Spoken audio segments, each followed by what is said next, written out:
ଖଣି ଅଧିକାରୀଙ୍କ ନାମ ନେଇ ବଟି ମାଗୁଛନ୍ତି ଖାକି ପୋଷାକଧାରୀ। ଖୋର୍ଦ୍ଧା ଜିଲ୍ଲା ଖଣି ଅଧିକାରୀଙ୍କ ନାମ ନେଇ ଜଣେ ଖାକି ପୋଷାକଧାରୀ ବଟି ମାଗିଛନ୍ତି। ଖଣି ଅଧିକାରୀଙ୍କୁ ବଟି ନଦେଲେ ଖଣି ବନ୍ଦ କରିଦେବେ ବୋଲି ଧମକ ଦେଇଛନ୍ତି। ଏହା ଜାଣିବା ପରେ ଖଣି ମାଲିକ ସତ୍ୟାସତ୍ୟ ଜାଣିବା ପାଇଁ ଯାଞ୍ଚ କରିଥିଲେ। ଖଣି ମାଲିକ ନିଜେ ଏବଂ ତାଙ୍କର କିଛି ସହଯୋଗୀଙ୍କୁ ସାଙ୍ଗରେ ନେଇ ସମ୍ପୃକ୍ତ ଖାକି ପୋଷାକଧାରୀଙ୍କ ନିକଟକୁ ଆସିଥିଲେ। ସମ୍ପୃକ୍ତ ଖାକି ପୋଷାକଧାରୀଙ୍କୁ ଭେଟିବା ପାଇଁ ସ୍ଥାନ ପଚାରିଥିଲେ।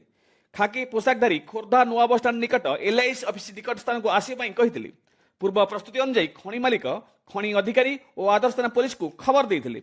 ଘଟଣାସ୍ଥଳକୁ ଖାକି ପୋଷାକଧାରୀ ଆସିବା ବେଳେ ଖଣି ଅଧିକାରୀ ଏବଂ ଖଣି ମାଲିକ ଘଟଣାସ୍ଥଳରେ ଉପସ୍ଥିତ ଥିଲେ।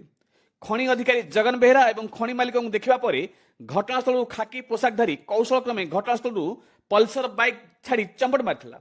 ପରେ ଆଦର୍ଶ ଥାନା ପୁଲିସ ପହଞ୍ଚି ଖାକି ପୋଷାକଧାରୀ ପୁଲିସ ଛାଡ଼ି ଦେଇଥିବା OD02P 8352 ନମ୍ବର ବିଶିଷ୍ଟ ପଲ୍ସର ବାଇକ୍କୁ ଥାନାକୁ ନେଇଥିବା ଜଣାପଡ଼ିଛି। ଏହାପରେ ଖୋଳତାର ଆରମ୍ଭ ହୋଇଥିଲା। ଜବତ ପଲ୍ସର ବାଇକ୍ଟିର ମାଲିକ ପୁରୀ ଜିଲ୍ଲା ସରସ୍ୱତୀପୁର ବଲାଙ୍ଗ ଅଞ୍ଚଳର ତାପସ କୁମାର ବେହେରା ବୋଲି ଖୋର୍ଦ୍ଧା ଆରଟିଓ ପକ୍ଷରୁ ସୂଚନା ମିଳିଛି। କେବଳ ଏ ଗୋଟିଏ ଘଟଣା ନୁହେଁ, ଏଭଳି ଅନେକ ଖଣି ମାଲିକ ଠାରୁ ବଟି ମାଗି ନେଉଥିବା ଆଜି ଅପରାହ୍ନ 4 ଘଟିକା ସମୟରେ ଖଣି ମାଲିକ ସୂଚନା ଦେଇଛନ୍ତି। ସବୁଠୁ ବଡ଼ ଆଶ୍ଚର୍ଯ୍ୟର କଥା, ଘଟଣା ଘଟିବାର 24 ଘଣ୍ଟା ବିତି ଯାଇଥିଲେ ସୁଦ୍ଧା ବର୍ତ୍ତମାନ ସୁଦ୍ଧା ଥାନାରେ ସମ୍ପୃକ୍ତ ଅଭିଯୁକ୍ତ ନାମରେ ମାମଲା ରୁଜୁ ହୋଇନାହିଁ। ଏନେଇ ଖଣି ଅଧିକାରୀ ଏବଂ ପୋଲିସ ଅଧିକାରୀଙ୍କ ଠାରୁ କୌଣସି ସନ୍ତୋଷଜନକ ଉତ୍ତର ମିଳିନାହିଁ। ଯଦି ସାଧାରଣ ଜନତା ଏଭଳି କାଣ୍ଡ କରିଥାନ୍ତେ ତେବେ 24 ଘଣ୍ଟା ନ ପୂର୍ବରୁ ଖୋର୍ଦ୍ଧା ଜେଲରେ ରହିଥାନ୍ତେ।